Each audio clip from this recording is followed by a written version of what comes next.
The train whistle pierced the autumn air as it pulled into Whispering Pines, Colorado, 1885. Amelia Foster stood on the platform, her small wooden trunk and a leather-bound journal her only possessions, staring at the dusty frontier town that was to be her new home. Her hands trembled slightly as she clutched the letter promising marriage to a man she'd never met. A last, desperate chance after the accident that stole her voice and left her an outcast in Boston society. But some promises turn to dust in the harsh western sun, and hope can wither like a flower in drought when no one can hear the words of your heart. Before we jump back in, tell us where you're tuning in from, and if this story touches you, make sure you're subscribed, because tomorrow I've saved something extra special for you. The journey west had taken 5 grueling days, each mile carrying Amelia further from the life she once knew. The passenger car had been crowded and uncomfortable, filled with the chatter of hopeful settlers, prospectors chasing rumors of silver, and a handful of women like herself, mail-order brides bound for men they knew only through correspondence. Unlike the others, Amelia couldn't join their nervous conversations. The fire that had claimed her parents' home 2 years ago had left her throat scarred beyond repair, her vocal cords damaged beyond the skills of Boston's finest physicians. At 24, she had faced a future as her cousin's unpaid companion, pitied and overlooked until the advertisement in the matrimonial news had caught her eye. Successful rancher seeks educated, gentle-natured bride, 32 years of age, established property in Colorado Territory, must appreciate literature and music, correspondence welcomed. Something in the carefully chosen words had spoken to her. Her reply had been honest, explaining her inability to speak, but emphasizing her education, her skill with household management, and her ability to read and write fluently in both English and French. She had included nothing about her appearance, only mentioning that she was in good health despite her condition. Richard Thornton's response had been encouraging. He'd written that her misfortune would not deter him, that he valued intelligence and character above all else. For 3 months they had exchanged letters, his becoming increasingly warm and personal. In his last letter, he had sent train fare and a simple gold band, asking her to become his wife. With no family willing to support her and her cousins, thinly veiled hints about the burden of her care, Amelia had accepted, packing her meager belongings and the journal that had become her voice. Now standing on the platform, as the other passengers were greeted by waiting family members, she scanned the crowd for the man who had described himself as tall, with dark hair turning silver at the temples, and usually seen in a black Stetson. Miss Foster. A young man in dusty clothes approached, hat in hand. Miss Amelia Foster? She nodded, pulling her journal from her bag. She had prepared a page in advance. Yes, I am Amelia Foster. Are you Mr. Thornton? The young man's eyes widened slightly at her written response, then clouded with discomfort. No, ma'am. I'm Jimmy Wells, Mr. Thornton's foreman. He, sent me to fetch you. Something in his manner set alarm bells ringing. Amelia quickly wrote, Is Mr. Thornton unwell? No, ma'am. He's at the Silver Spur. Asked me to bring you there. Jimmy shifted uncomfortably, not meeting her eyes. Amelia frowned. A saloon seemed an odd meeting place for a respectable rancher to greet his bride. Nevertheless, she motioned for Jimmy to lead the way, gathering her skirts to navigate the unpaved street, while he awkwardly carried her trunk. The Silver Spur was the largest building on the main street, its newly painted facade gleaming in the afternoon sun. As Jimmy led her through the batwing doors, the piano music and boisterous conversation diminished noticeably. Men turned to stare, some nudging others and whispering behind their hands. Amelia kept her chin high, though her heart raced with apprehension. Richard Thornton was immediately recognizable from his description. Tall and distinguished. His dark hair indeed streaked with silver, He sat at a corner table with several well-dressed men playing cards. A crystal glass of amber liquid sat at his elbow, and his black Stetson hung on a nearby hook. He was handsome in a weathered way, with a strong jaw and keen eyes, but those eyes widened with unmistakable shock when Jimmy led Amelia to his table.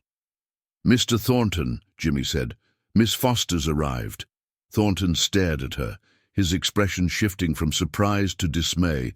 The other men at the table exchanged glances, one poorly concealing a snicker behind his hand. "Miss Foster," Thornton finally said, rising with a semblance of manners. "I wasn't expecting you quite so soon." Amelia pulled out her journal and wrote, "My train arrived as scheduled, Mr. Thornton. Your last letter said you would meet me." He glanced at her writing, then looked away, rubbing the back of his neck. "Yes, well, there's been a complication." One of the other men at the table laughed outright. "Go on, Dick, tell her." Thornton shot the man an angry glance before turning back to Amelia. "Perhaps we should speak privately." He led her to a quiet corner of the saloon, away from curious ears but still painfully visible to prying eyes. Amelia's stomach twisted with foreboding.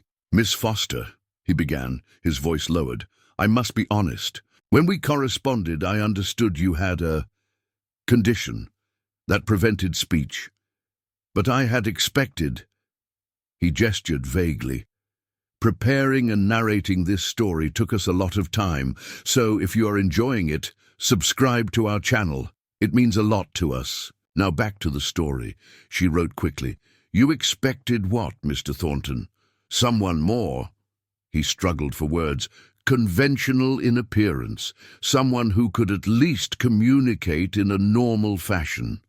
Amelia stared at him, stunned. She was not beautiful, perhaps, but she knew she was presentable, fair-haired and slender, with regular features. Her inability to speak was her only obvious defect.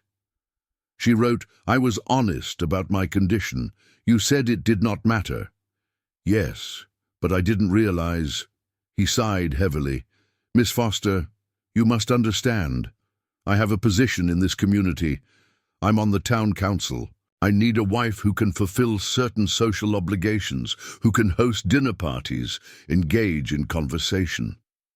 One of the men called over, "Hurry up, Dick! The game's waiting, and so is your fiancée."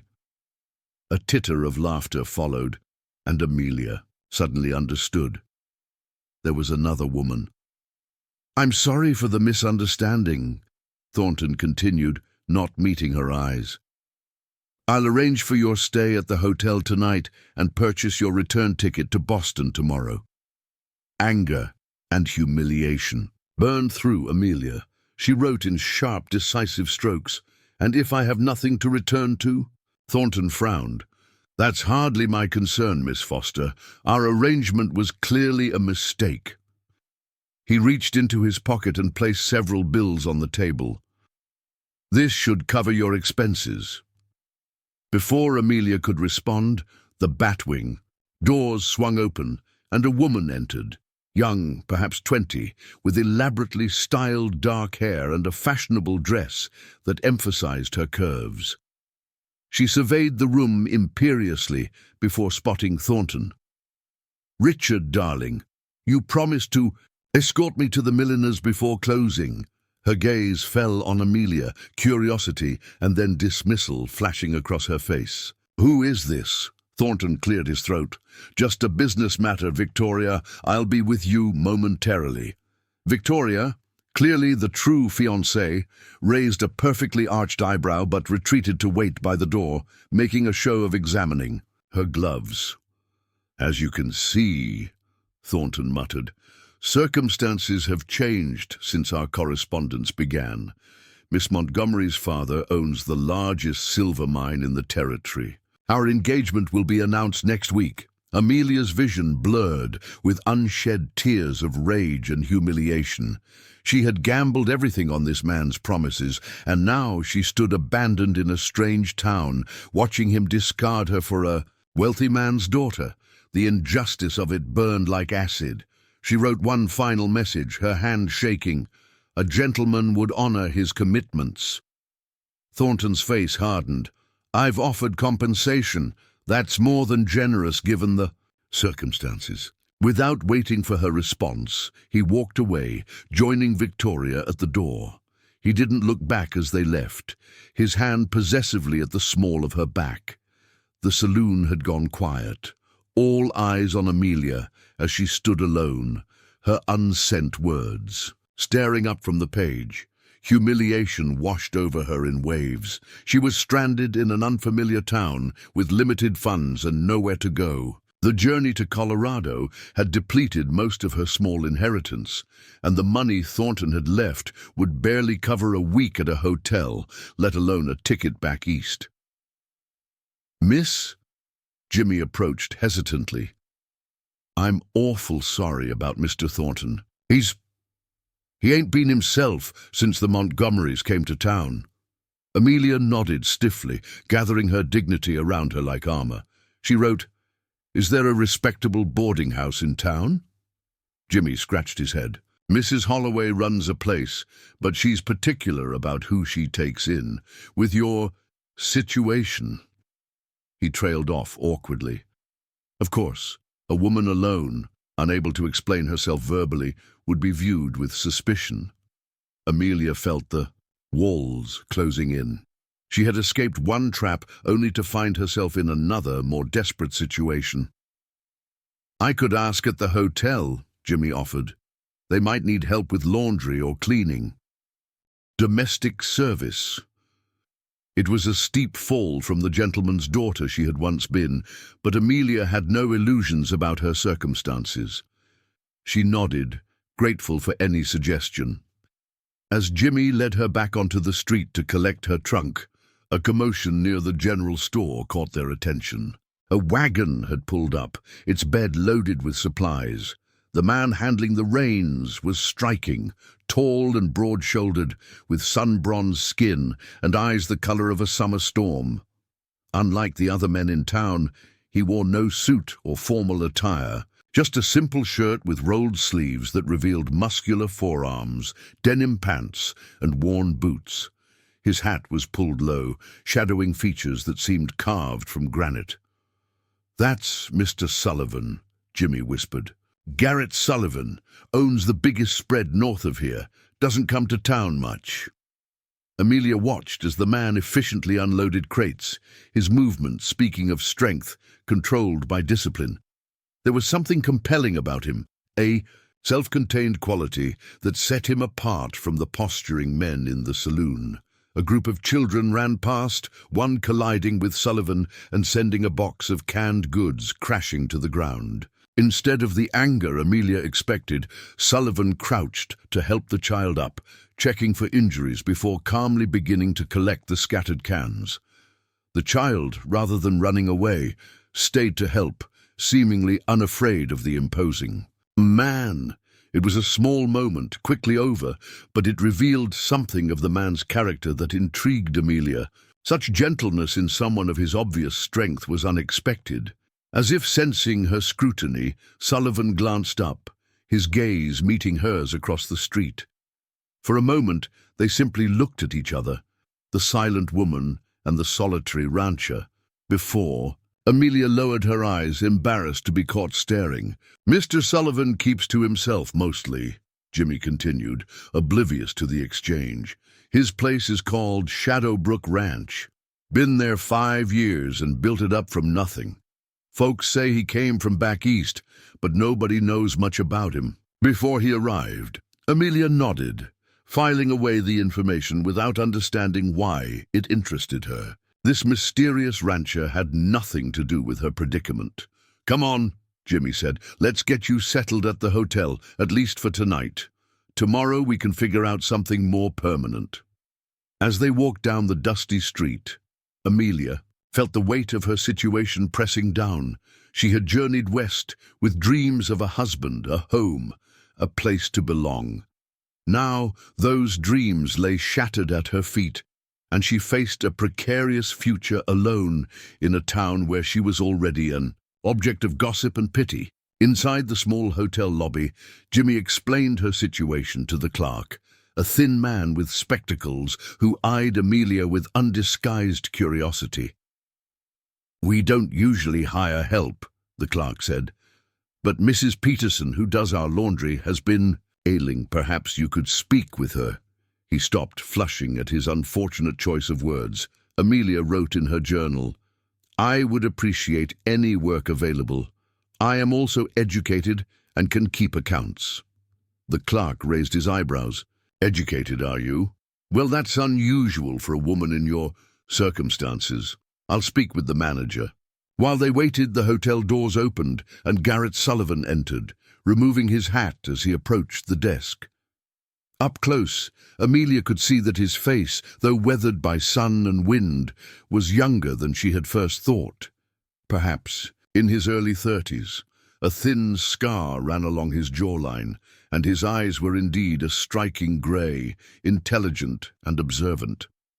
"Mr. Sullivan," the clerk greeted him, "your usual room is ready." Sullivan nodded his thanks, his gaze briefly meeting Amelia's again before he turned to sign the register. As he did, Victoria Montgomery swept into the lobby, followed by 2 attendants carrying packages. She brightened upon seeing Sullivan. "Mr. Sullivan, what a pleasant surprise! Father has been hoping to speak with you about water rights for the new mine shaft." Sullivan's expression remained neutral.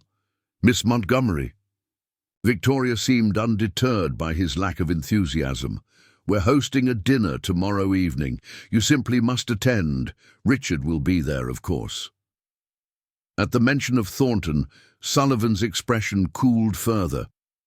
"I have business to attend to." "You always say that," Victoria pouted prettily. "One would think you were avoiding society entirely." "One would be correct," Sullivan replied, taking the key the clerk offered him. Victoria laughed as if he'd said something charming. "Well, the invitation stands."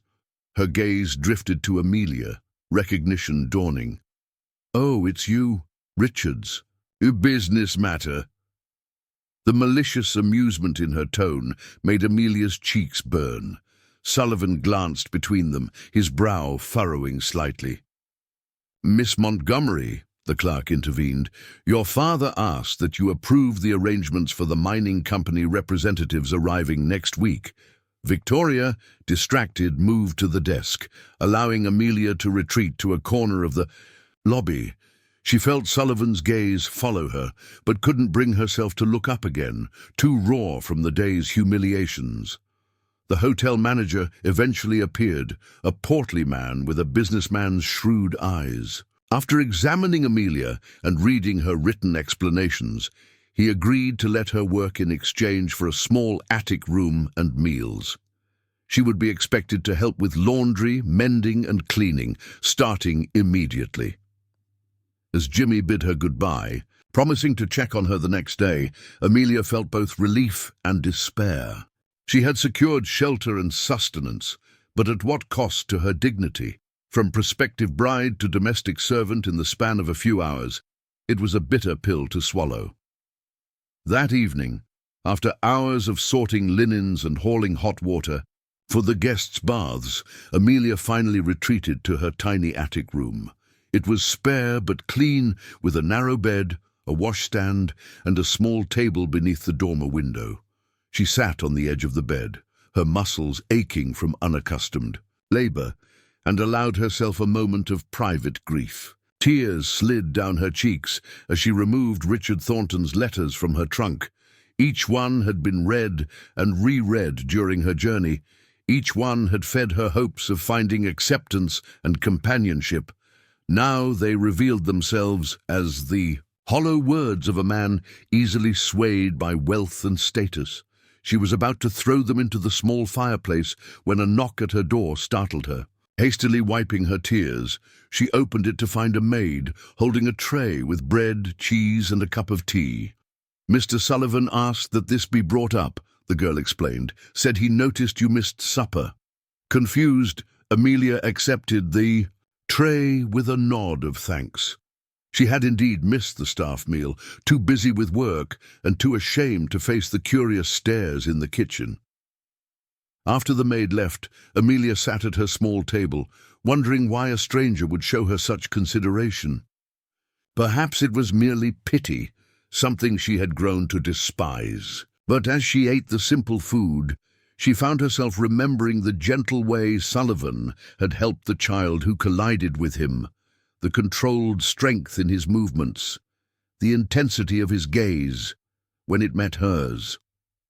Unlike Thornton, who had abandoned his promises at the first test, Sullivan seemed a man who understood integrity. The thought was oddly comforting as Amelia prepared for bed, her mind already turning to the uncertain days ahead. From her small window, she could see the mountains rising beyond the town, their peaks silvered by moonlight. They were beautiful and forbidding, much like this new land that had promised so much and delivered so little. Yet something in their enduring strength spoke to the resolve hardening within her. She had survived loss before. She would survive this too. Setting Thornton's letters aside rather than burning them, a reminder of lessons learned, Amelia opened her journal to a fresh page. "Today was the end of one dream," she wrote, "but perhaps the beginning of another. I will not allow one man's rejection to define my worth." As she drifted towards sleep, exhaustion pulling her under, her final thought was of storm-grey eyes that had seemed to see beyond her silence to the person beneath. Dawn broke over whispering pines, pale light filtering through the small attic window where Amelia had spent a restless night. Her hands were already raw from yesterday's work, hands that had once played piano in Boston parlors now rubbed against washboards and wrung out heavy linens. But as she splashed cold water on her face and pinned her hair simply beneath a cap, Amelia refused to indulge in self-pity. She had survived worse than menial labor and public humiliation. The hotel kitchen was already bustling when she arrived, the cook barking orders at two young kitchen maids who darted between the stove and preparation table. Mrs. Winters, the housekeeper who had outlined Amelia's duties the previous evening, acknowledged her with a brisk nod. "There you are. Breakfast service starts in 30 minutes for the guests. Once you've helped clear, there's mending waiting and rooms to be turned. The laundry's backed up something terrible with Mrs. Peterson ailing." She paused, studying Amelia's face. "You look tired, girl. This work not suit your delicate hands?" Amelia straightened her shoulders and shook her head, pulling out her journal to write, "I'm perfectly capable, Mrs. Winters. Please show me where to begin." The housekeeper's eyebrows rose at the neat handwriting. "Educated, are you? Well, that won't scrub floors any cleaner." Despite her words, a flicker of respect showed in her weathered face. "Start with the dining room. Set the tables according to the diagram posted on the wall. And mind you don't break anything, it comes out of your wages." The morning passed in a blur of activity. Amelia moved between tables with increasing efficiency, ignoring the curious stares of hotel guests and the occasional whispered comment. She was grateful that Richard Thornton didn't appear for breakfast, though she caught a glimpse of Victoria Montgomery descending the grand staircase, laughing gaily with companions whose expensive clothes marked them as members of the town's elite.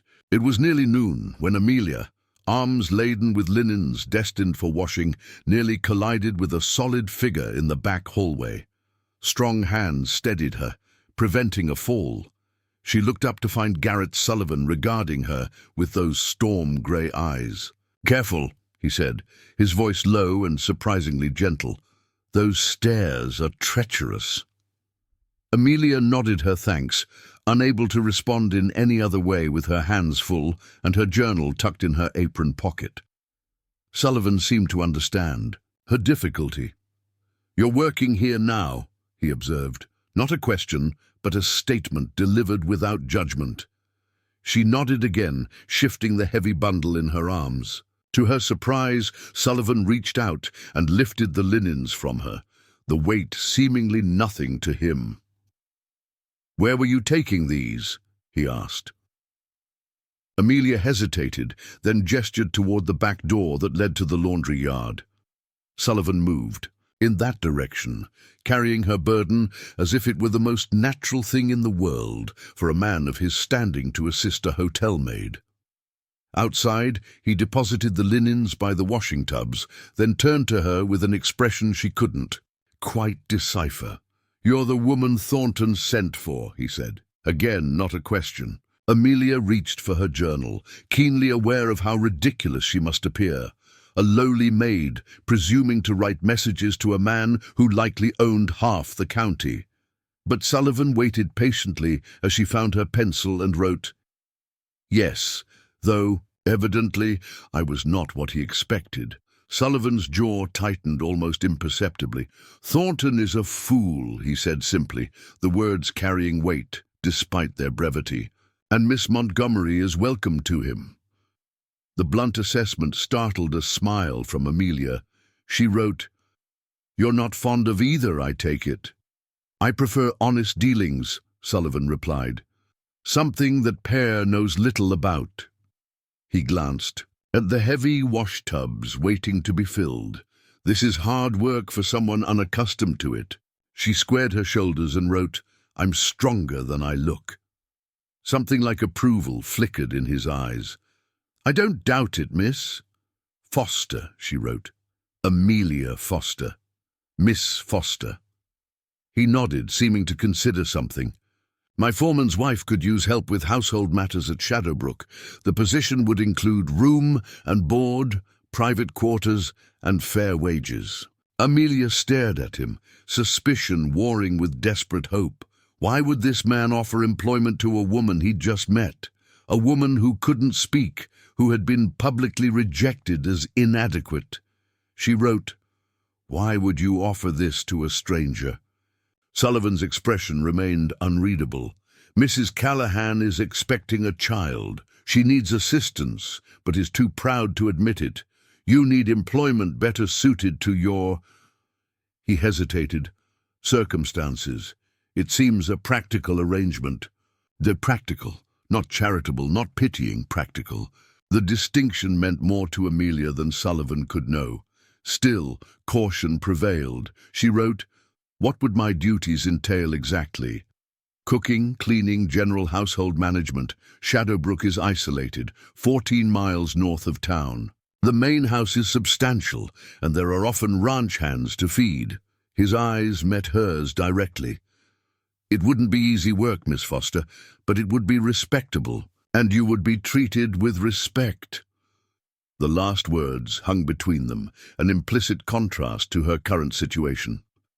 Through the open kitchen door, Amelia could hear Mrs. Winters shouting at one of the kitchen maids, the girl's tearful response barely audible. In the hotel, she was at everyone's mercy, subject to the curiosity and judgment of guests, the sharp tongue of the housekeeper, the ever-present possibility of encountering Thornton or Victoria Montgomery. She wrote, "When would you need an answer?" "I return to Shadowbrook tomorrow morning," Sullivan replied. "If you decide to accept, be ready at first light with your belongings. I'll stop by the hotel." With that, he nodded a farewell and strode away, leaving Amelia standing by the washtubs, the unexpected offer buzzing in her mind like a startled hive of bees. The remainder of the day passed in a fog of exhaustion and indecision. As she scrubbed floors and pressed linens, Amelia weighed Sullivan's proposal against her current situation. The hotel provided immediate security, but at what cost to her pride? And how long before the novelty of a mute servant wore off and she was replaced by someone less troublesome to communicate with? Shadowbrook Ranch represented a risk, an isolated property. A man she knew nothing about beyond a fleeting impression of integrity, a position dependent on a woman's goodwill rather than merely her labor. Yet something about Sullivan's direct manner and the absence of pity in his offer appealed to her deeply. By evening, as she dragged herself up the narrow stairs to her attic room, Amelia had reached no decision. She was massaging her aching hands when another knock came at her door. This time, she opened it to find Jimmy Wells, the foreman who had met her at the station. "Evening, Miss Foster," he said, hat in hand. Thought I'd check on you, see how you're settling in." Amelia gestured for him to enter, then wrote in her journal, "I've secured employment here at the hotel." Jimmy nodded, glancing around the tiny room. "So I heard. Listen, I feel terrible about Mr. Thornton, the whole situation. He wasn't always like this, you know. Before the Montgomerys came with their silver mine and their fancy ways." Amelia raised a hand to stop him, then wrote, "Mr. Thornton's character is no longer my concern. But perhaps you can tell me about Mr. Sullivan." Jimmy's eyebrows shot up. "Garrett Sullivan, what about him?" "He's offered me a position at his ranch," she wrote, "helping Mrs. Callahan with household duties." "Has he now?" Jimmy looked surprised, then thoughtful. "Well, I can tell you this. Sullivan's a fair man. Pays his hands well, treats them decent. Doesn't show his face in town much, keeps to himself. Some folks think he's standoffish, but those who work for him speak highly of him." Amelia wrote, "And Mrs. Callahan? Mary Callahan's a good woman, tough as nails but kind-hearted. She and Tom have been with Sullivan since he started Shadowbrook. They're expecting their first child after years of trying." Jimmy shifted his weight. "If Sullivan's offering you a position there, I'd say take it. It's a sight better than scrubbing floors here and facing whispers every time Thornton or Miss Montgomery pass through." His blunt assessment echoed her own thoughts. She wrote, "The ranch is very isolated." "It is," Jimmy confirmed. 14 miles north, nestled against the foothills. Beautiful country, though. Sullivan's built something impressive up there. Started with nothing but raw land and turned it into one of the most productive cattle operations in the territory within 5 years. Amelia considered this. Isolation had its advantages. No curious townsfolk, no daily reminders of her humiliation, but it also meant being entirely dependent on the goodwill of strangers, far from any potential assistance if things went awry. "Sullivan's not the warmest man you'll meet," Jimmy continued, seeming to read her concerns.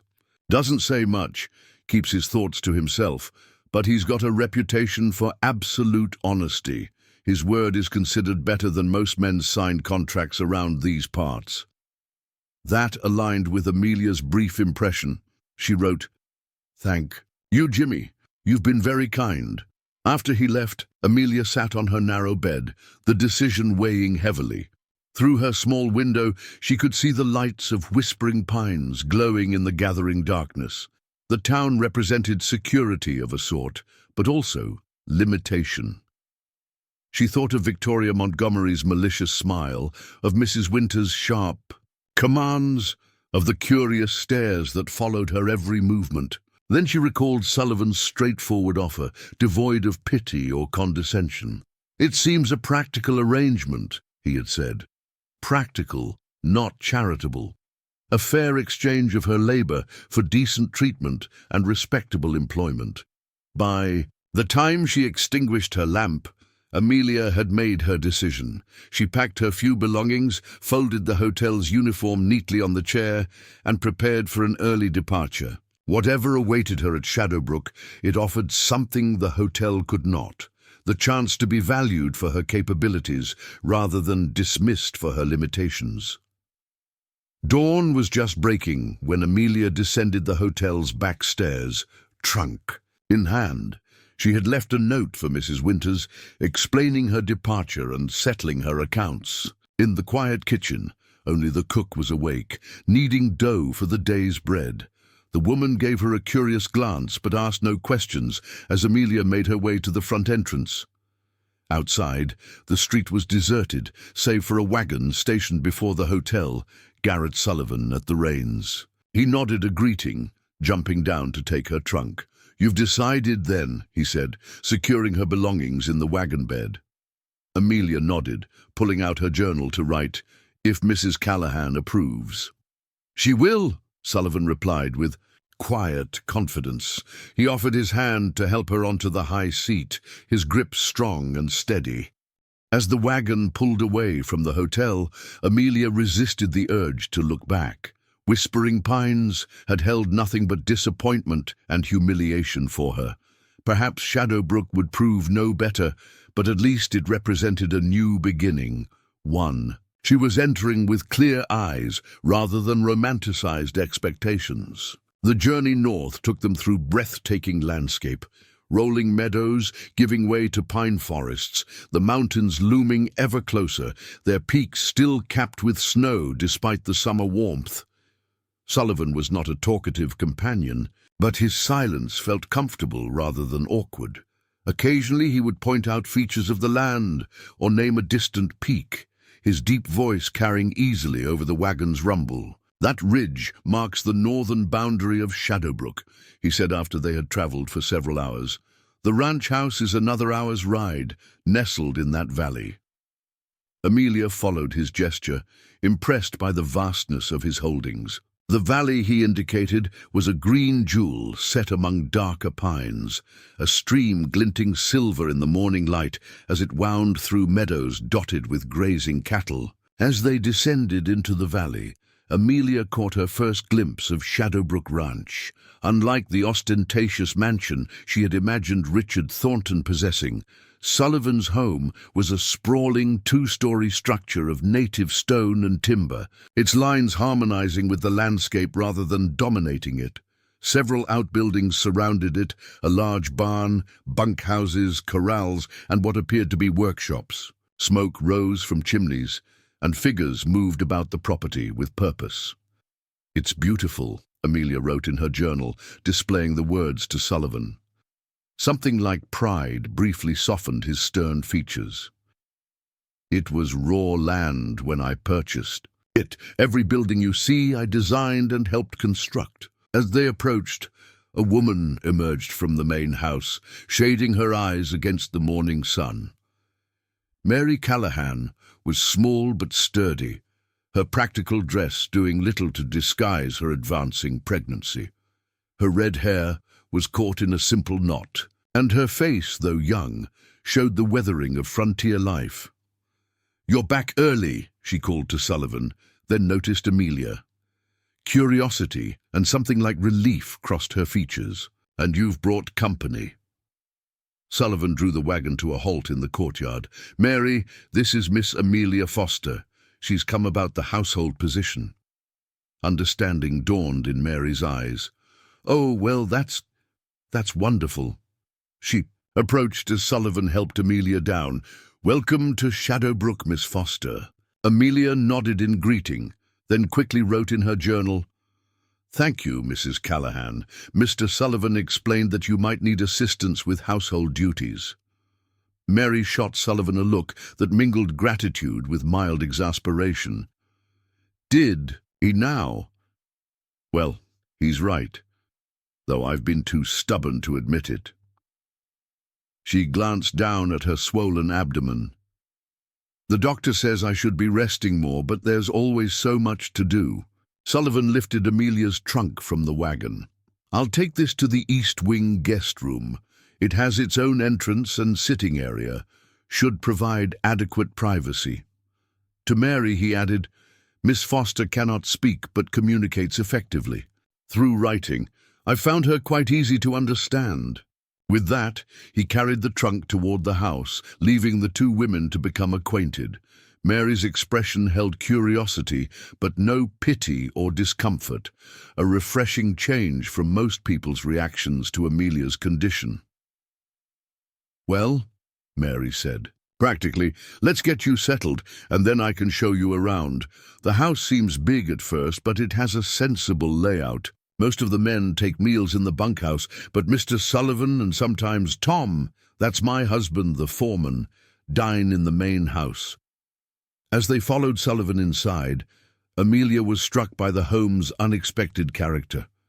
From outside, it appeared impressively large, but somewhat austere. Inside, however, it was surprisingly inviting. Spacious rooms with high ceilings, walls lined with bookshelves, comfortable furniture arranged for conversation rather than mere display. Large windows captured the stunning views, and fresh cut. Wildflowers brightened tables and mantels. Mr. Sullivan built most of the furniture himself, Mary explained, noticing Amelia's admiration of a particularly beautiful desk.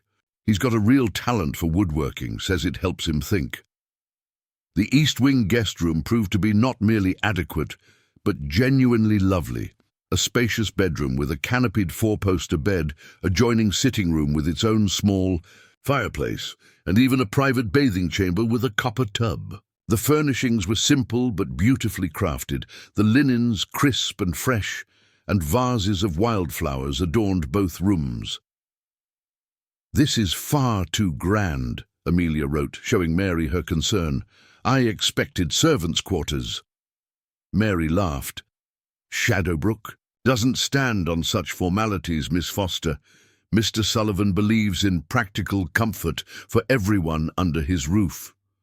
She lowered her voice slightly.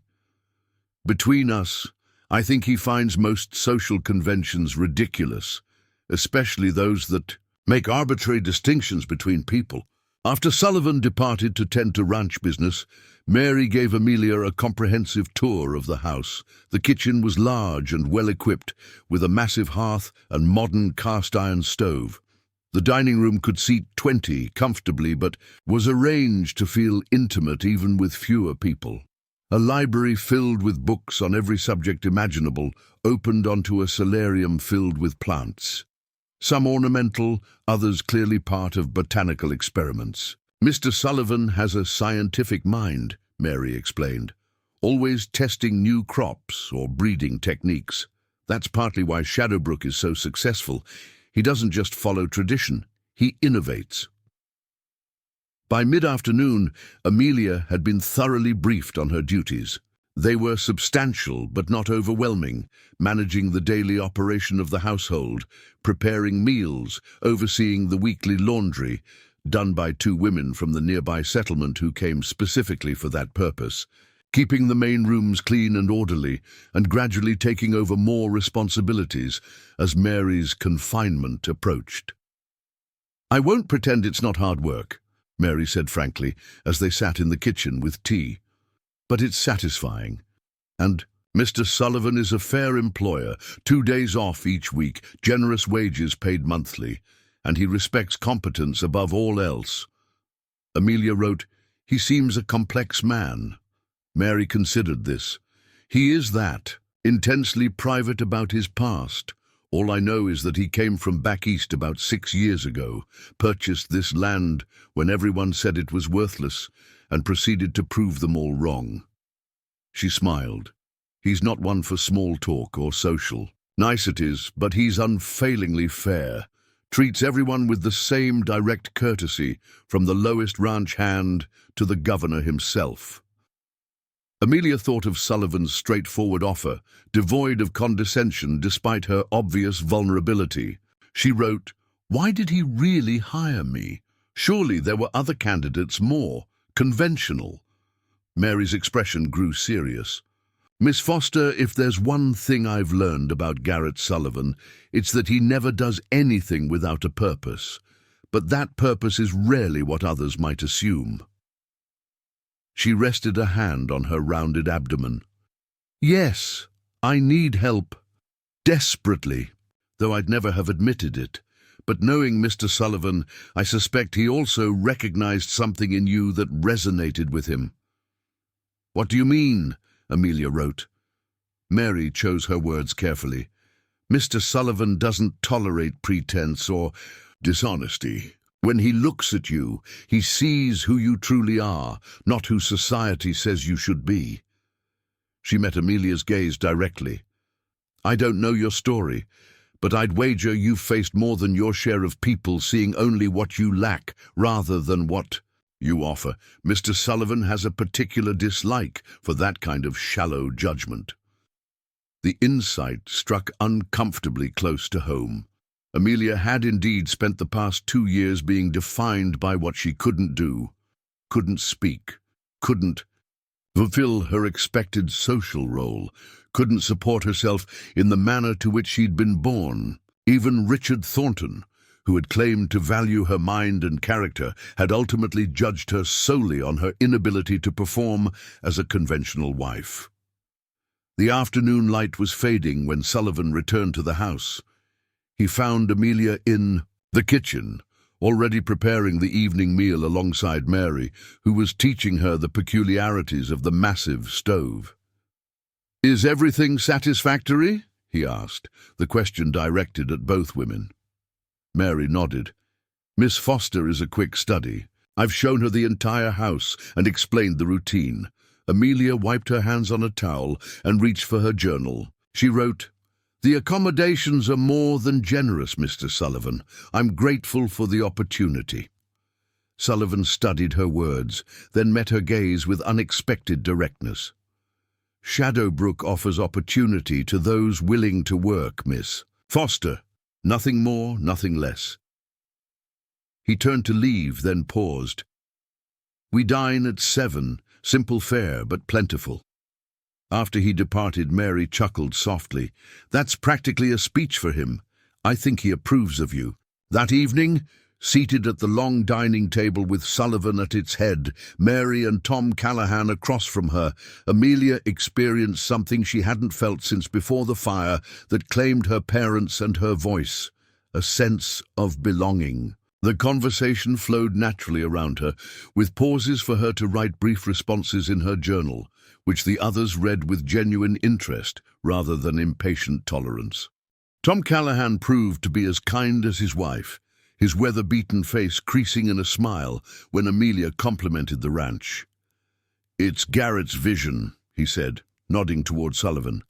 "I just help implement it. When we started, folks said this. Valley was too remote, too difficult to access. Now it's one of the most productive ranches in Colorado." Sullivan remained mostly silent, contributing occasionally to the discussion of ranch matters, but seeming content to observe. Yet Amelia noticed that his attention never wandered, his grey eyes missing nothing, not Mary's slight wince as she shifted in her chair, not Tom's careful moderation of ranch concerns in his wife's presence, not Amelia's own occasional glances around the beautiful dining room. "Miss Foster came west as a mail-order bride," Mary explained to her husband, apparently having been told this by Sullivan earlier. "But the arrangement didn't work out." Tom frowned. "Thornton," he guessed, immediately glancing at Sullivan, "heard rumors in town that he'd sent for a bride, then got himself engaged to the Montgomery girl instead." Sullivan's expression hardened slightly. "Miss Foster's past arrangements are her own business, Tom. She's here now as Shadowbrook's housekeeper, and we're fortunate to have her." The simple statement of value, "we're fortunate to have her," warmed Amelia more than she cared to admit. How long had it been since anyone had considered her presence fortunate rather than burdensome? That night, as she prepared for bed in her unexpectedly luxurious quarters, Amelia reflected on the strange turn her journey had taken. She had come west, seeking security through marriage, only to find herself abandoned. Yet somehow that abandonment had led her here, to a place far more beautiful than she had imagined, working for a man far more honorable than the one who had rejected her. From her window, she could see the moonlight silvering the valley, the distant mountains standing sentinel against the star-strewn sky. Shadowbrook was indeed isolated, but it didn't feel desolate or lonely. Instead, it felt like a world unto itself, one where she might perhaps be valued for who she was, rather than pitied for what she lacked. As she drifted towards sleep, Amelia reminded herself not to romanticize her situation. Sullivan was her employer, not her savior. This position was a business arrangement, not a rescue. She had been fooled once by Richard Thornton's pretty words. She would not make the same mistake with Garrett Sullivan's actions, however honorable they seemed. Yet despite her caution, a small flame of hope flickered to life within her, not for romance or rescue, but for something perhaps more precious. The chance to rebuild her sense of worth on the solid foundation of her own capabilities rather than another's approval. Weeks melted into months as Amelia settled into the rhythm of life at Shadowbrook Ranch. Autumn painted the valley in russets and golds, the aspens trembling with yellow leaves against the evergreen backdrop. The work was demanding but fulfilling. Her days filled with purpose, rather than the humiliation she had known at the hotel. Mary Callahan proved an excellent teacher, patient with Amelia's questions and generous with her knowledge of frontier housekeeping. Together, they managed the sprawling household with increasing efficiency, preparing meals for Sullivan and occasional ranch hands, preserving the late harvest from the kitchen garden, and keeping the main house immaculate. As Mary's pregnancy advanced, Amelia gradually assumed more responsibilities, finding unexpected satisfaction in being truly needed. Sullivan remained something of an enigma, unfailingly polite but reserved, often absent from dawn until dusk as he managed his vast property. Yet Amelia began to notice small details that revealed the man behind the stern facade. The fresh wildflowers that always appeared in the library, arranged by his own hand. The way he carved wooden toys in the evenings, setting them aside for the Callahan's coming child. How he remembered each ranch hand's family situation and adjusted work schedules accordingly when personal matters arose. Most telling was his expanding accommodation of Amelia's muteness. Without fanfare, small slates appeared throughout the house, in the kitchen, library, and dining room, allowing her to communicate without constantly carrying her journal.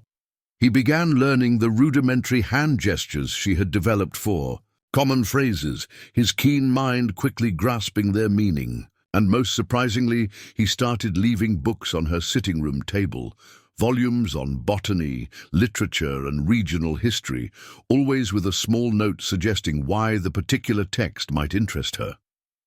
It was these quiet, thoughtful gestures that gradually dismantled Amelia's carefully constructed walls. After Richard Thornton's rejection, she had vowed never to make herself vulnerable again, to maintain professional distance and emotional self-sufficiency. Yet Sullivan's consistent respect made such rigid self-protection seem increasingly unnecessary. One crisp October morning, as Amelia kneaded bread dough in the kitchen, Mary settled heavily into a chair nearby, her hand pressed against her lower back. "The baby's restless today," she said with a tired smile. "Feels like he's practicing to be a cattle driver already, the way he's kicking." Amelia smiled back, wiping flour from her hands to write on the kitchen slate. "Just 6 more weeks, according to the doctor." 6 weeks that can't pass quickly enough, Mary sighed. "Though I'm grateful you're here, Amelia. I don't know how we would have managed otherwise." Amelia had just finished writing a reassuring response when Sullivan appeared in the doorway, his expression more serious than usual. "Mary, you should rest," he said, noticing her discomfort immediately. "Tom's worried about you overdoing it." "I'm fine, Garrett," Mary protested, though she made no move to rise. "Just tired. Growing a human is exhausting work." Sullivan turned to Amelia. "Miss Foster, I've received word that the Montgomerys and several investors will be visiting neighboring properties next week. There's a chance they may request to see Shadowbrook as well." Amelia's heart sank at the mention of the Montgomerys, who would undoubtedly bring Richard Thornton in their entourage. She wrote quickly, "I can remain out of sight during their visit." Sullivan read her words, his jaw tightening. "You will do no such thing. This is your home now, and you have nothing to hide or be ashamed of." The unexpected possessiveness in his tone, "your home now," warmed her despite her apprehension. Mary glanced between them, clearly sensing undercurrents in the exchange. "Why are the Montgomerys touring ranches? They're mining people, not agriculturalists." "Diversification," Sullivan replied grimly. "Jacob Montgomery isn't satisfied with one industry. He's looking to expand his holdings, and several struggling ranches south of here have caught his interest." The implications were clear. Montgomery's wealth and influence were growing, threatening to reshape the entire region according to his vision. Sullivan's successful operation would naturally attract his attention, either as a potential acquisition or as competition to be neutralized. "Will you show them Shadowbrook if they ask?" Mary questioned. Sullivan's expression hardened. "I'll show them enough to satisfy civility, but not enough to satisfy curiosity. Shadowbrook isn't for sale, regardless of the price offered." The following days brought increased activity to the ranch as Sullivan prepared for potential scrutiny. Fields were harvested, cattle moved to showcase pastures, and the main house received extra attention. Amelia threw herself into these preparations, determined that no visitor would find fault with her domain, especially not Victoria Montgomery or Richard Thornton. On the morning the Montgomerys were expected, Amelia dressed with particular care. In her best dress, a simple but well-made garment of deep blue that Mary had helped her sew after her arrival at Shadowbrook. She had just finished pinning her hair in a neat arrangement when a knock came at her sitting room door. Sullivan stood outside, holding a small wooden box. He appeared unusually hesitant, shifting slightly as if uncomfortable with his errand. "Miss Foster," he began, then corrected himself. "Amelia, I have something for you." Surprised by his use of her given name, Amelia invited him in with a gesture. He placed the box on her writing table, then stepped back, his hands clasped behind his back in an almost military posture. "Open it," he said simply. Inside the box, nestled on a cushion of velvet, lay a silver pendant on a delicate chain. The pendant was shaped like a mountain range, intricately detailed and clearly handcrafted. Amelia lifted it carefully, questions in her eyes. "I made it," Sullivan explained, his typically confident voice uncharacteristically soft. "From silver, found on Shadowbrook land. I thought you might want something of your own to wear today, something that represents your place here." Amelia stared at the beautiful object, deeply moved by the gesture and its significance. She reached for her journal and wrote with a slightly trembling hand, "It's beautiful, but I don't understand. Why would you do this for me?" Sullivan's storm-grey eyes held hers steadily. "Because you should face them on equal footing. Because in 6 months you've become essential to Shadowbrook. Because—" He stopped abruptly, seeming to reconsider his words. "Because I want you to know that you belong here, regardless of what they might say or imply." The moment stretched between them, heavy with unspoken meaning. Finally, Amelia nodded and wrote, "Will you help me put it on?" Sullivan stepped behind her, taking the delicate chain from her hands. His fingers, usually so sure and steady, fumbled slightly with the tiny clasp near her neck. Amelia could feel the warmth of him close behind her, smell the clean scent of soap and pine that always accompanied him.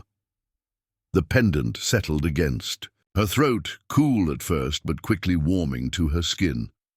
"Thank you," she wrote when he stepped away. "I will wear it proudly." Something flickered in Sullivan's eyes.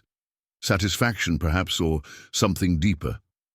But before he could respond, a ranch hand's call from outside announced the approach of visitors. Sullivan straightened, his expression settling back into its customary reserve.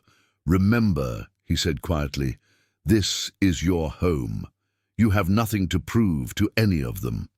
The Montgomery party arrived in 3 carriages, dust billowing behind them as they approached the main house. From the kitchen window, Amelia watched Jacob Montgomery descend first, a corpulent man with a florid face and calculating eyes. Victoria followed, resplendent in a fashionable traveling ensemble, clearly designed to impress even in rural Colorado. And then, as Amelia had dreaded, Richard Thornton appeared, handing Victoria down from the carriage with proprietary care. Several other men disembarked, investors presumably, all wearing expressions of casual entitlement that set Amelia's teeth on edge. These were men who viewed the land and everything on it as commodities to be acquired, not as living entities, to be respected. Sullivan met them in the courtyard, his posture straight and unwelcoming despite his civil greeting. Amelia busied herself with final preparations for the refreshment she had prepared, gathering her courage for the inevitable confrontation. It came sooner than expected. While Sullivan led the men to view the nearby corrals, Victoria Montgomery wandered into the kitchen, ostensibly looking for refreshment, but clearly hoping to satisfy her curiosity about Shadowbrook's interior. "Oh!" she exclaimed with false surprise upon seeing Amelia. "If it isn't the mute bride. Father said Sullivan had taken you in, but I hardly believed it." Her gaze swept dismissively over Amelia's simple dress, then caught on the silver pendant. Something like jealousy flashed in her eyes. "Playing housekeeper now, are we? How? Appropriate." Amelia straightened her shoulders and pointed to the slate hanging nearby. She wrote in firm, elegant strokes, "I am Shadowbrook's housekeeper, Miss Montgomery. May I offer you refreshment while you wait for the gentleman?" Victoria's perfect brows rose at Amelia's composure. She had clearly expected tears or embarrassment, not calm dignity. "Tea, I suppose, if you have anything civilized in this wilderness." Amelia nodded and moved to prepare a tray with the fine china she had polished that morning and the delicate tea cakes she had baked in anticipation of such a request. Her movements were graceful and assured, betraying none of the anxiety churning. Beneath her calm exterior, "Richard was quite relieved, you know," Victoria continued, seating herself at the kitchen table without invitation. "When you disappeared from the hotel, he felt terribly guilty about the whole misunderstanding." Her voice dripped with insincere concern. "But really, you must admit it was for the best. A woman with your limitation could hardly have fulfilled the social obligations of a rancher's wife." Amelia set the tea tray before Victoria with perfect precision, then wrote on the slate, "Indeed, just as a woman of shallow character would struggle to fulfill the obligations of being Garrett Sullivan's housekeeper." Victoria's mouth opened in outraged surprise, but before she could respond, the kitchen door opened to admit Sullivan and the male contingent of visitors. Sullivan's eyes immediately went to Amelia, a silent question in them. She gave him a small nod to indicate all was well. "Ah, refreshments," Jacob Montgomery boomed, his gaze falling greedily on the tea cakes. "Excellent, excellent. Sullivan, your housekeeper sets a fine table." Richard Thornton, who had entered last, froze upon seeing Amelia. His face paled, then flushed with embarrassment. "Miss Foster," he managed, his voice strained. I didn't realize you were employed here." Sullivan moved subtly closer to Amelia, his presence solid and reassuring at her side. "Miss Foster manages my household with exceptional efficiency," he said, his tone making it clear that no further comment on the matter would be welcome. The next hour passed in a tense dance of civility, stretched thin over competing agendas. Jacob Montgomery praised Shadowbrook extravagantly while hinting at its isolation and the difficulties of managing such a large operation single-handedly. The investors asked pointed questions about water rights and grazing capacities, clearly assessing the property's value. Victoria alternated between cloying sweetness towards Sullivan and veiled barbs aimed at Amelia, who served the refreshments with unflappable composure. Through it all, Thornton avoided looking directly at Amelia, his discomfort growing more obvious as the visit progressed. She caught him staring at her silver pendant once, confusion evident in his expression as he noted its fine craftsmanship.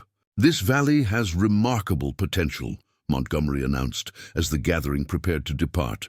"With the right investments, it could support twice the cattle you currently run, Sullivan." "Perhaps," Sullivan replied neutrally. "But Shadowbrook's success lies in balance, not maximization. The land provides abundantly when respected, not when exploited." Montgomery waved this away as philosophical nonsense. "Well, should you ever reconsider your position on selling, my offer stands.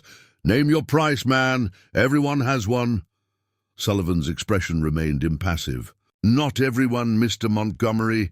Some things aren't for sale at any price. As the visitors moved toward their carriages, Richard Thornton lingered behind, approaching Amelia with visible nervousness as she collected teacups from the porch where they had relocated for the final pleasantries.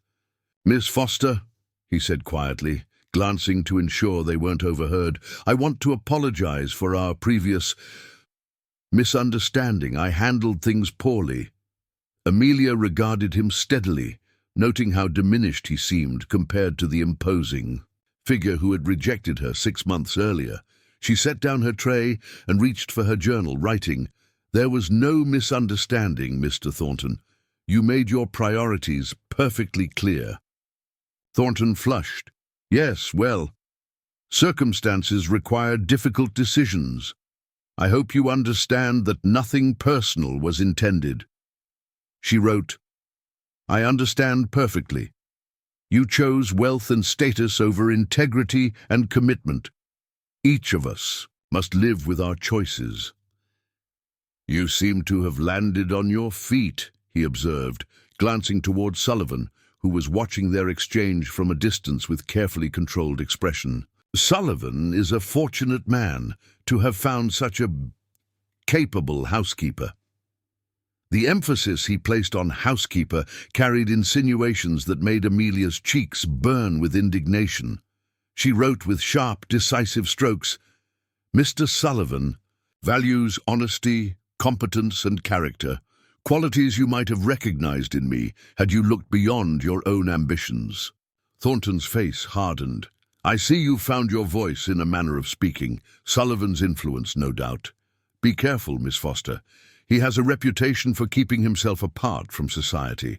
There are rumors about his past, why he left the East so abruptly. Victoria's father has made inquiries." The attempt at intimidation was so transparent that Amelia nearly laughed. She wrote, "How fascinating that you measure a man's worth through rumors and innuendo, while I measure it through direct experience of his character. Good day, Mr. Thornton." Without waiting for his response, she collected her tray and returned to the house, her head held high. As she passed Sullivan on the porch, their eyes met briefly. Something like pride gleamed in his grey gaze, warming her more than any words could have. That evening, after the visitors had departed and calm had returned to Shadowbrook, Sullivan found Amelia in the solarium. She sat among the plants, the setting sun casting long shadows through the glass walls as she recorded the day's events in her journal. "You handled them well today," Sullivan said, leaning against the doorframe. "Particularly Thornton." Amelia looked up with a small smile and wrote, "As did you. Mr. Montgomery seemed quite frustrated by your refusal to name a price." "Montgomery believes everything and everyone can be bought," Sullivan replied, his voice edged with contempt. "He accumulates possessions thinking they confer worth." She wrote, "While you build and cultivate, creating worth through labor and vision." Sullivan appeared startled by her insight, then nodded slowly. "Yes, exactly that." He hesitated, then asked, "What did Thornton say to you at the end?" Amelia considered how much to reveal, then wrote honestly, "He mentioned rumors about your past, said Montgomery has been making inquiries." Sullivan's expression darkened. "I see." He was silent for a long moment, conflict evident in his face, before he finally spoke again. "Would you walk with me, Amelia? There are things you should know, things I should have told you before now." Curiosity piqued, Amelia set aside her journal and rose to follow him. They walked together through the gardens, now preparing for winter dormancy, and into the meadow beyond. The setting sun painted the mountains in deepening purples and golds, casting long shadows across the valley floor. When they reached a small rise overlooking the ranch, Sullivan stopped. "I was married once," he said abruptly, his voice tight with controlled emotion. In Boston, her name was Eleanor. She died 6 years ago, along with our infant son in childbirth. Amelia's heart clenched at the raw pain still evident in his voice. She touched his arm gently, encouraging him to continue. I was destroyed, Sullivan admitted, staring at the horizon rather than meeting her eyes. I had been a lawyer with a promising practice, friends in high places, a future mapped out. When I lost them, none of it mattered anymore. I couldn't bear the sympathy, the careful conversations that stopped when I entered a room, the social obligations that continued as if my world hadn't ended. He drew a deep breath. So I left, liquidated everything, traveled west, and purchased this land that everyone said was worthless. I poured every ounce of grief and rage into transforming it, working until I was too exhausted to dream of them at night. Now he turned to face her, his eyes intense in the fading light. There are no dark secrets in my past, Amelia, only private grief. But Montgomery will twist it, suggest I fled some scandal or financial ruin. I wanted you to hear the truth from me. Deeply moved by his confidence, Amelia opened her journal and wrote, "Thank you for trusting me with this. I understand private grief all too well."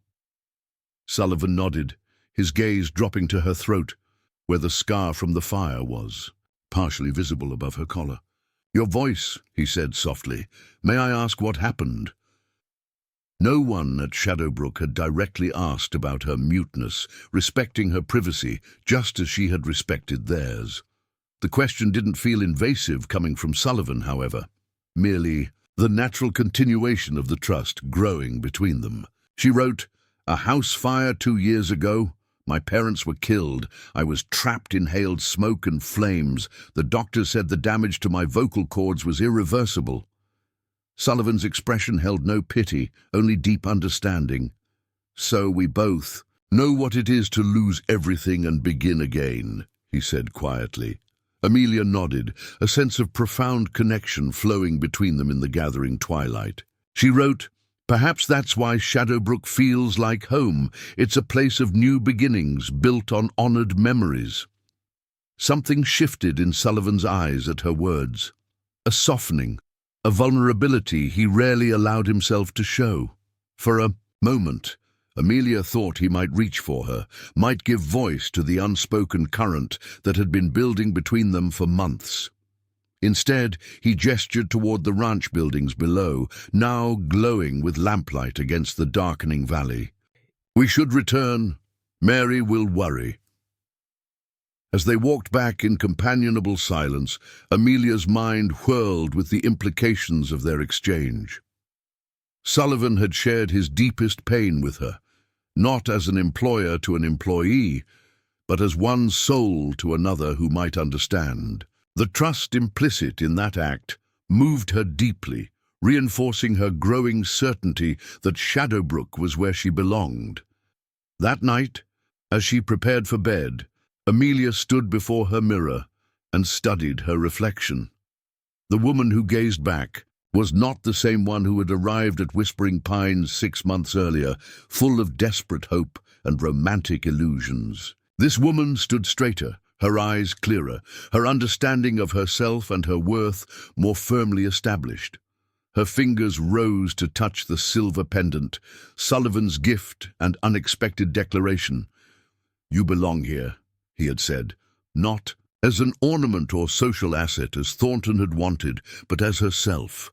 Silent voice, scarred throat, capable hands and inquiring mind, all accepted and valued. For the first time since the fire that had claimed her parents and her voice, Amelia felt truly seen, not defined by what she lacked, but recognized for all that she was and could be. The realization was more precious than any romantic declaration could have been. Outside her window, the first snowflakes of winter began to fall, dusting Shadowbrook's valley with crystalline promise. Whatever came next, whether Thornton's insinuations, Montgomery's scheming, or the undeniable feelings growing between her and Sullivan, Amelia would face it with the quiet strength she had discovered within herself, a strength that needed no voice to make itself known.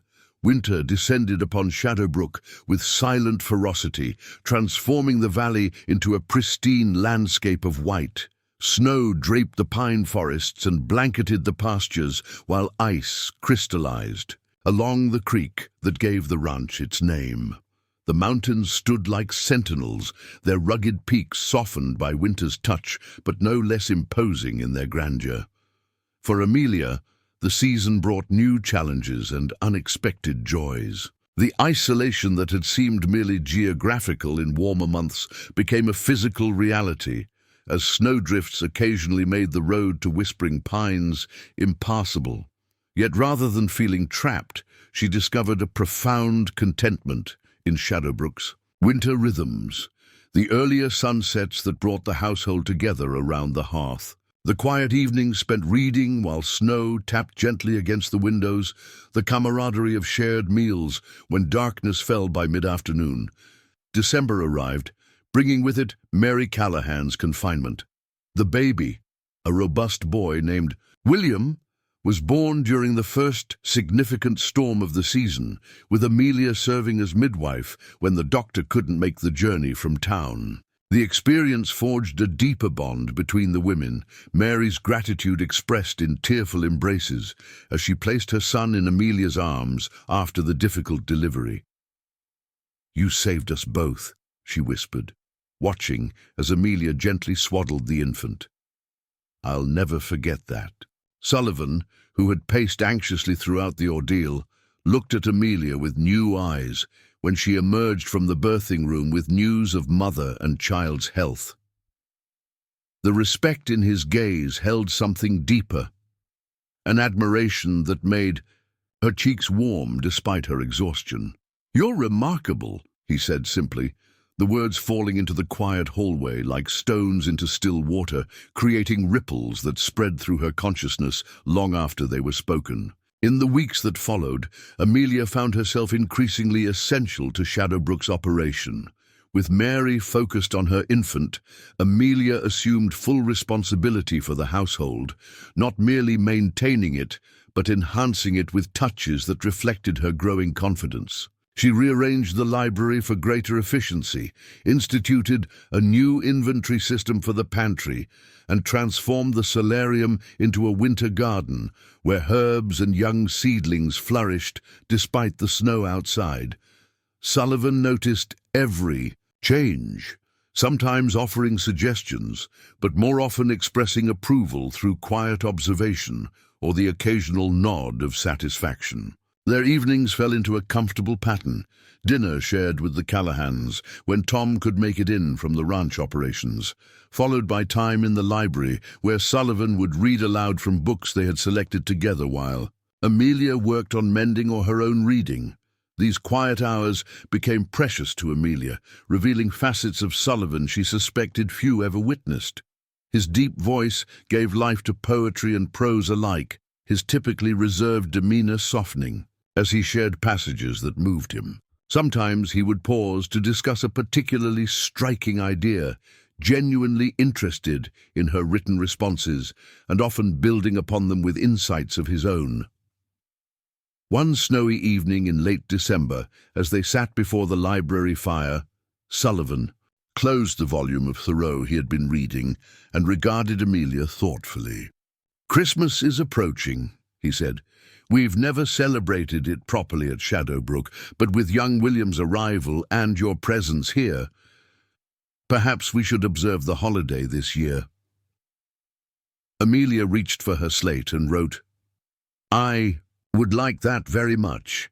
The solarium would be perfect for a small tree." Sullivan nodded, a rare smile softening his features. "I had something similar in mind. We could ride out tomorrow to find a suitable pine if the weather holds." The prospect of such an expedition, just the two of them, away from the ranch house and daily responsibilities, sent a flutter of anticipation through Amelia's chest.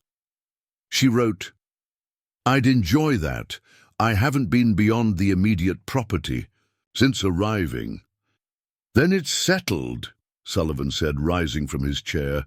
"We'll leave after breakfast." As he bid her good night, his hand briefly touched hers, a fleeting contact that might have been accidental but felt deliberate in its gentle pressure.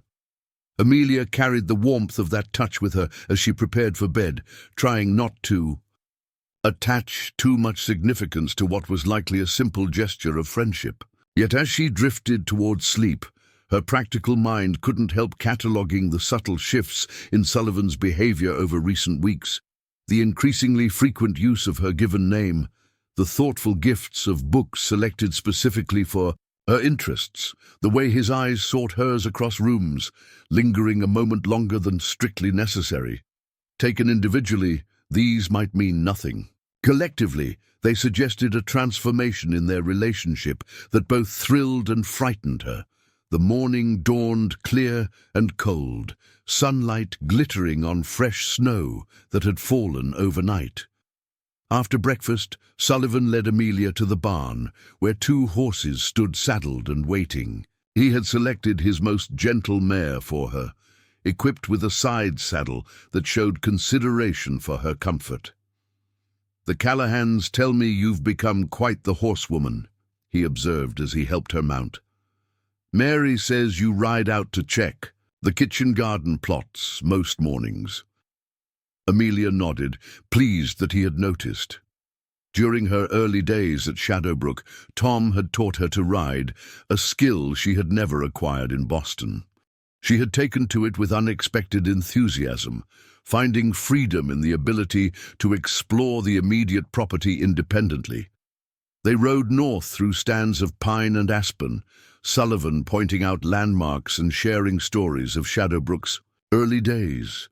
The landscape was breathtaking, pristine snow contrasting with the dark green of pines and the startlingly blue sky overhead. Amelia's cheeks glowed with cold and exertion, her breath forming white clouds in the winter air.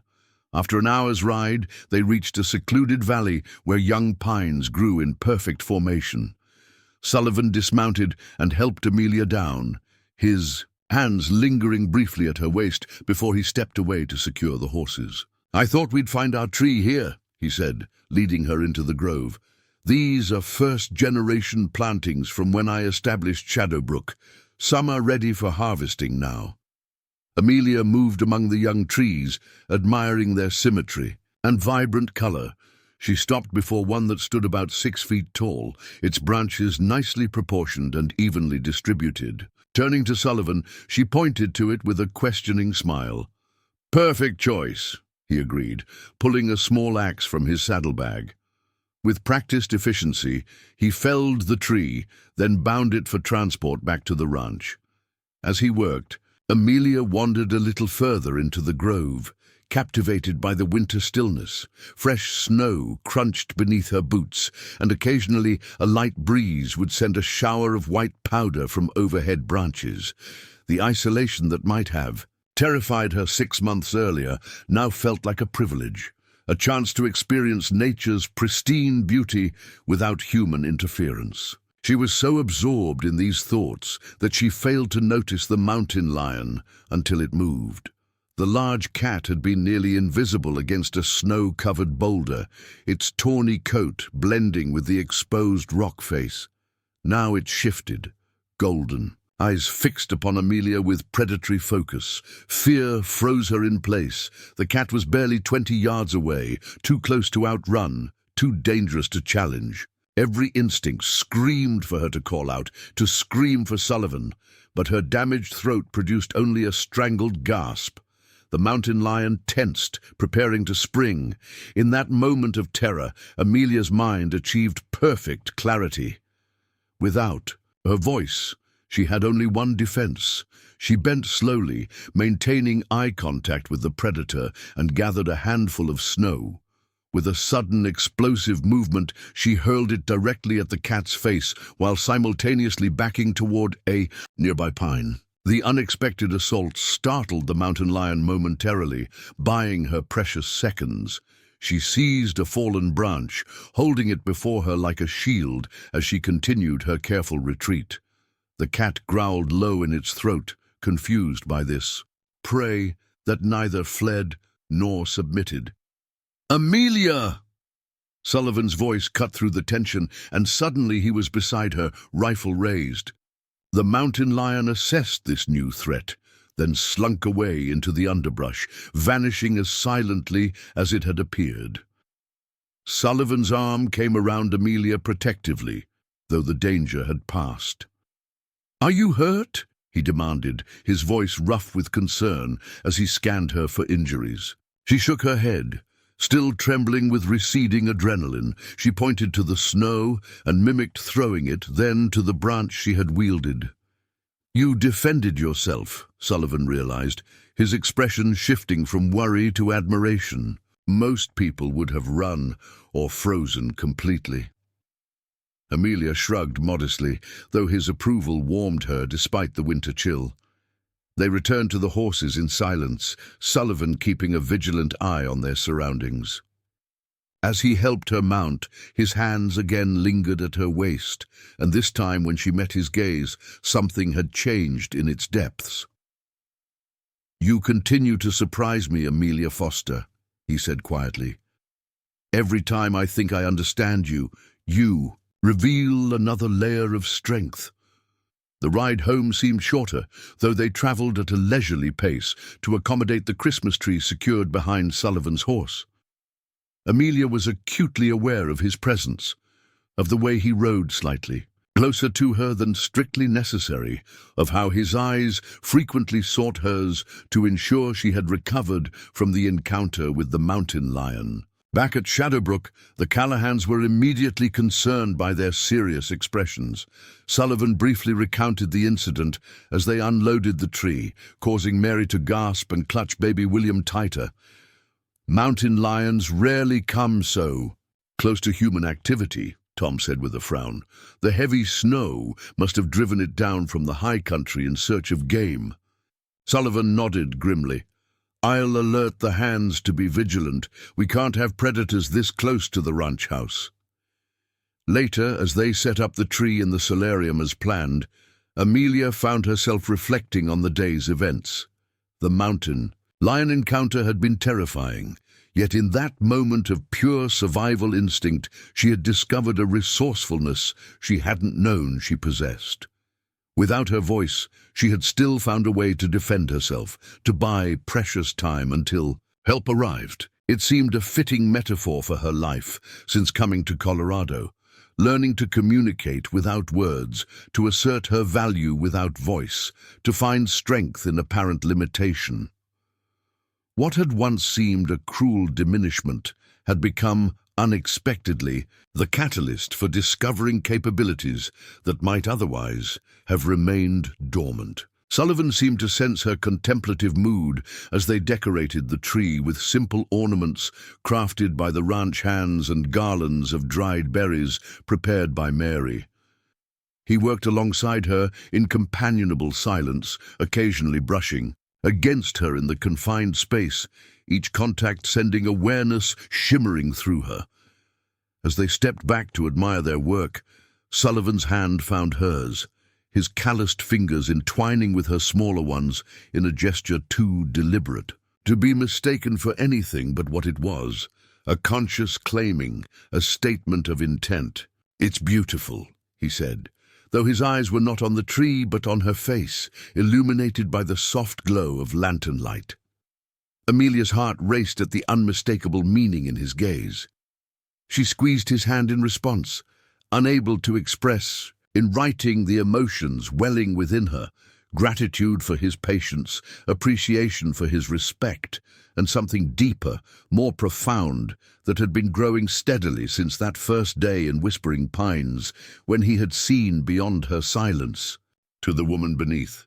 The Christmas celebration at Shadowbrook was modest but meaningful, a special dinner for the household and several ranch hands who couldn't return to their families, simple gifts exchanged with genuine warmth, and carols sung around the piano that Sullivan played with surprising skill.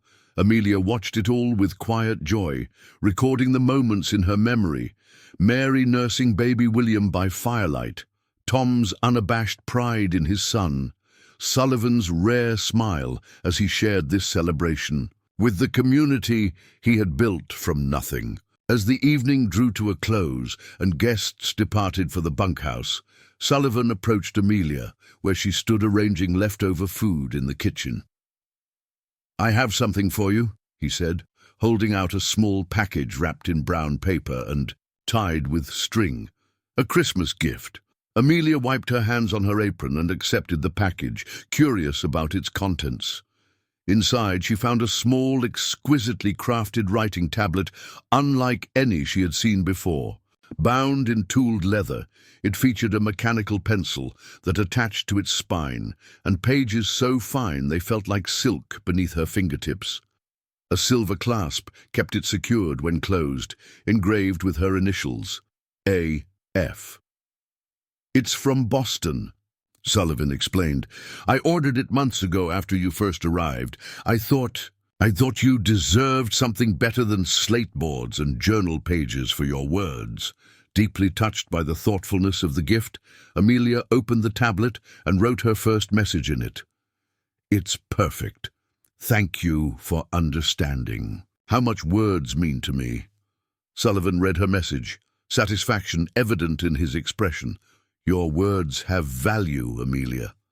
They should be presented accordingly." He hesitated, then added, "I have something else to discuss with you if you're not too tired." Intrigued, Amelia followed him to the library, where a fire burned low in the grate. The room was warm and inviting, shelves of books lining the walls and comfortable chairs arranged before the hearth. It had become her favorite space in Shadowbrook, a sanctuary of knowledge and quiet conversation. Sullivan paced briefly before the fire, gathering his thoughts. When he finally spoke, his words were measured and direct, as was his way.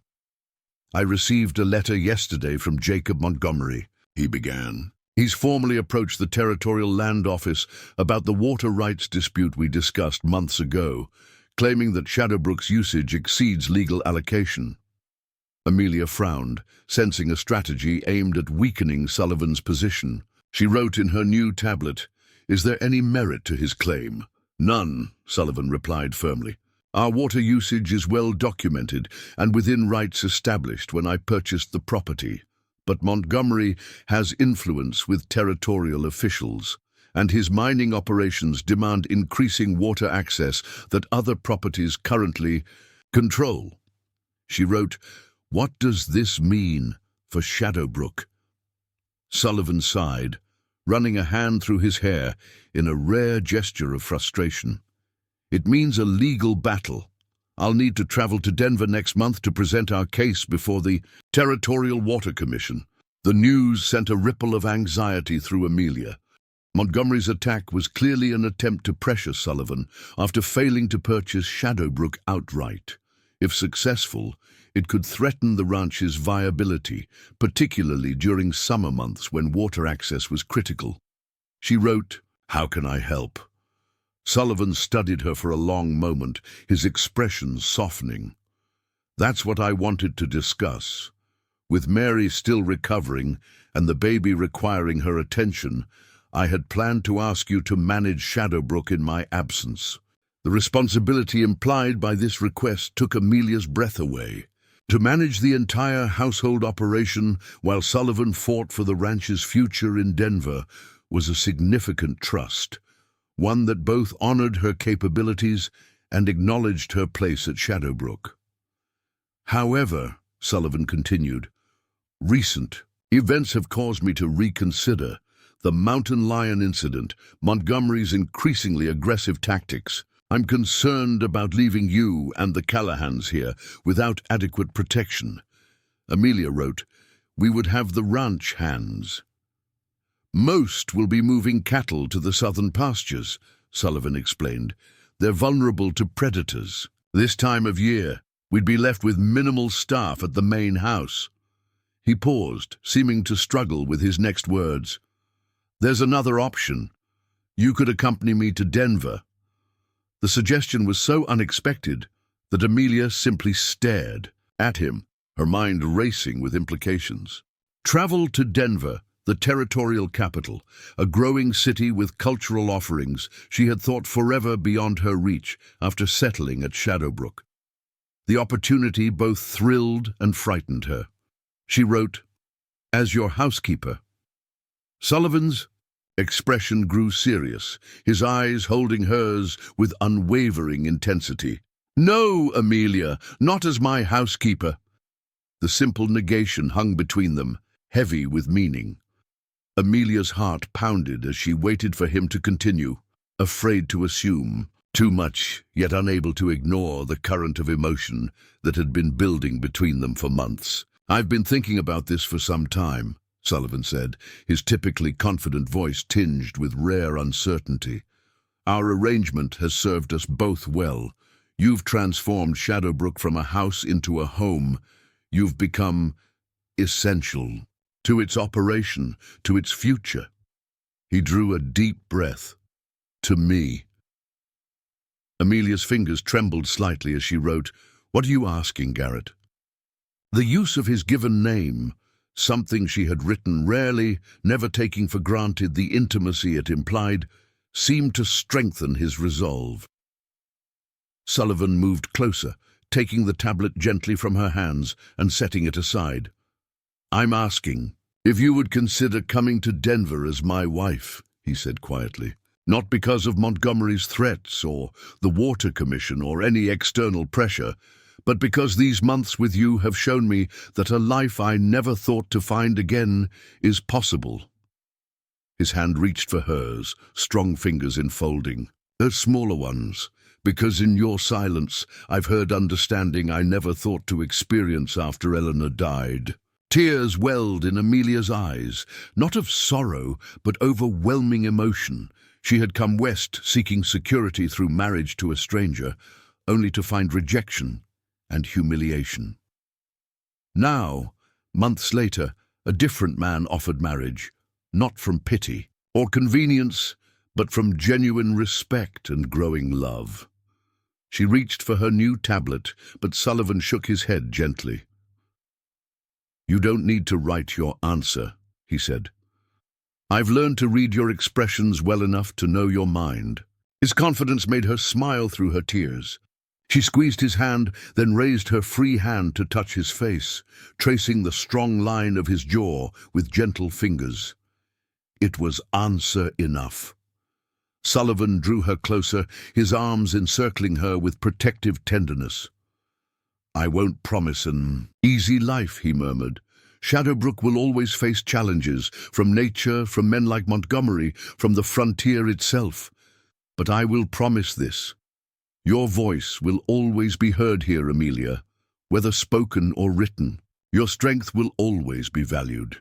Your presence will always be essential." She nodded against his chest, feeling the solid beat of his heart beneath her cheek. The vow he offered was far more meaningful than romantic declarations could ever be, a promise of partnership based on mutual respect and recognition of true worth. When he finally kissed her, it was with the same quiet intensity that characterized everything he did, thorough, deliberate, and unexpectedly tender. Amelia melted into his embrace, her initial hesitation giving way to certainty as his lips moved against hers with gentle passion. They were married 2 weeks later in Shadowbrook's solarium, surrounded by winter blooms and the Christmas tree they had risked a mountain lion to procure. Judge Parker traveled from Whispering Pines to perform the ceremony with the Callahans, serving as witnesses, and baby William sleeping peacefully throughout the proceedings. The judge had worked with Sullivan to modify traditional vows, allowing Amelia to respond with written affirmations rather than spoken words. The accommodation touched her deeply, a public acknowledgement that her silence didn't diminish the validity of her commitment. When Sullivan spoke his vows, promising to honor, protect, and cherish her through all of life's challenges, his voice carried the absolute conviction that had first drawn her to him. When it came time for her response, Amelia's written words expressed what her voice could not: I promise to stand beside you in all seasons, to share in Shadowbrook's burdens and triumphs, to bring harmony to silence and strength to solitude. What I cannot say with my voice, I will demonstrate with unwavering loyalty and enduring love." News of their marriage reached Whispering Pines before they departed for Denver, causing no small stir among the townsfolk. Victoria Montgomery was reportedly furious, having set her sights on Sullivan once it became clear that his ranch was more valuable than Thornton's holdings. Richard Thornton himself was said to have received the news with shocked silence, perhaps finally recognizing the true worth of the woman he had so callously rejected. Amelia found she cared little for their reactions. The opinions of Whispering Pines seemed as distant and inconsequential as Boston society's judgment of her muteness had once been. What mattered was the path before her, a journey to Denver with her husband to fight for Shadowbrook's future, then a return to the home. They would continue building together. On their last evening before departure, Amelia stood on the porch, watching twilight settle over the valley. Sullivan joined her, wrapping a warm blanket around her shoulders against the winter chill. "Having second thoughts?" he asked, misinterpreting her contemplative mood. She shook her head and reached for her tablet, which had quickly become an extension of herself, Sullivan's gift, allowing her to communicate with grace rather than utility. She wrote, "I was thinking about the day we met, how desperate I felt, how uncertain the future seemed." Sullivan nodded, his arm coming around her as they gazed out at the land that had brought them together. "And now?" Amelia leaned into his solid warmth and wrote, "Now I understand that the greatest journeys often begin with painful departures, that what seems like rejection can be redirection to something far better than we initially sought." She paused, then added, "that sometimes true fortune comes not from being heard by many, but being truly listened to by one." Sullivan's arms tightened around her, his lips brushing her temple in gentle acknowledgement. Together they watched. Darkness settled over Shadowbrook, the first stars appearing in the vast Colorado sky. Whatever challenges awaited in Denver and beyond, they would face them as they had faced all others, with quiet strength, unwavering integrity, and the profound understanding that sometimes the heart speaks most eloquently in silence. Up next, you've got two more standout stories right on your screen. If this one hit the mark, you won't want to pass these up. Just click and check them out. And don't forget to subscribe and turn on the notification bell so you don't miss any upload. From us!